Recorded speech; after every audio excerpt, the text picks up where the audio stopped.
অবশ্যই পারবেন ব্যারিস্টার সুমন ভাই। আপনি যে উদ্যোগটা নিয়েছেন, এই উদ্যোগ যদি প্রতিটা এমপি মন্ত্রীরা নিত, তাহলে প্রতিটা জায়গায় জায়গায় থেকে দুর্নীতিবাজ, চোর, বাটপার, ছিনতাইকারী, জুলুম, নির্যাতন সব কিছু বন্ধ হয়ে যেত। যেমনিভাবে শাহজালাল ইয়ামিনী, শাহজালাল এবং বড় বড় বুজুর্গ যারা বাংলাদেশে এসেছিলেন, মোজাদ্দেদ যারা এসেছিলেন, তারা যেই রকমভাবে তখন সোনার মতো দেশ গড়েছিলেন, তেমনিভাবে বর্তমান যুগে যদি প্রতিটা এমপি মন্ত্রী যদি দুর্নীতি দমন করার চেষ্টা করে, নিজেরা দুর্নীতি না করে চোর বাটপাদের জায়গা না দিয়ে যদি তারা নিজেরাই ঐক্যবদ্ধ হয়ে যদি ব্যারিস্টার সুমনের মতো যদি প্রতিজ্ঞাবদ্ধ করে যদি মাঠে নেমে যায়, তাহলে বাংলার জমিন থেকে অবশ্যই দুর্নীতিবাজ দূর হয়ে যাবে। তো চলেন এবার ব্যারিস্টার সুমন সাহেব তিনি কঠিন বক্তব্য দিয়েছেন, এই বিষয়টি নিয়ে আমরা ভিডিওটি শুনতে যাচ্ছি।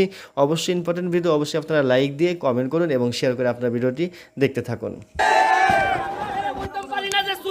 দিতাম না, আল্লাহ মাহবুব জানে এর আইবার পরে